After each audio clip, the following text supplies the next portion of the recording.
రామ్ నారాయణ్ రామ్. ఒక్క రుచిచూపు ద్వారా ఆహారం తీపిగా ఉందా, చేదుగా ఉందా, ఉప్పుగా ఉందా అని తెలుసుకోవచ్చు. అలాగే మీలో కూడా ఒక సాధనం ఉంది.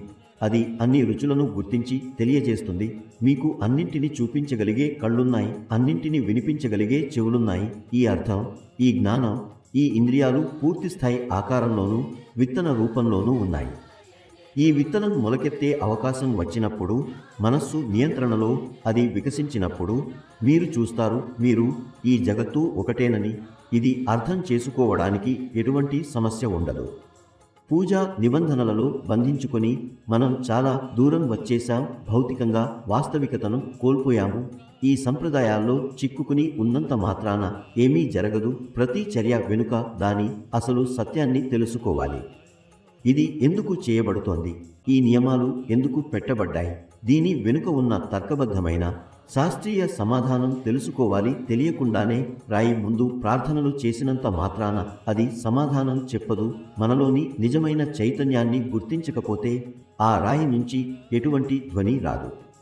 ఈ నియమాలు ఎందుకు రూపొందించబడ్డాయో మనం అర్థం చేసుకోవాలి. నేటి కాలంలో చాలా మంది మౌలిక తత్వదర్శనం కోల్పోయారు. వేల సంవత్సరాలుగా పాటించబడుతున్న ఈ విధానాల ద్వారా వారికి అసలు దివ్యదర్శనం లేదా అనుభూతి రాలేదు. ఎందుకు రాలేదు అనేది అర్థం చేసుకోవాలి.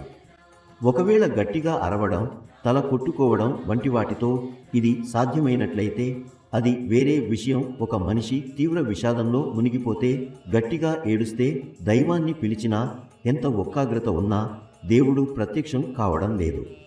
కొడుకు మరణించగా తల్లిదండ్రులు ఏడ్చి కన్నీరార్చి వారి కళ్ళు కందిపోయినవి. వారు స్మృతిహీనులవుతారు. కానీ వారి ఏడుపు వినిపించినా ఎవరూ సమాధానం ఇవ్వరు. భూతాలు రావు.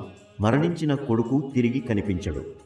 మనస్సు ఏకాగ్రతకు ఒక నియమం ఉంటుంది. ఎవరి గురించి ఆలోచించి అగాధంగా రోధిస్తున్నామో వారు ప్రత్యక్షం కావాలి. ఏకాగ్రతతో ఎవరిని ధ్యానం చేస్తున్నామో వారు తప్పక వస్తారు.